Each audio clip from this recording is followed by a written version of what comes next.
borona میگفتن شهر شنبه 20 و 6 درجه بود.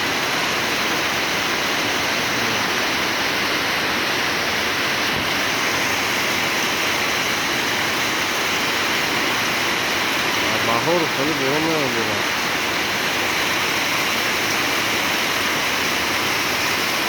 Yavaş yavaş yavaş.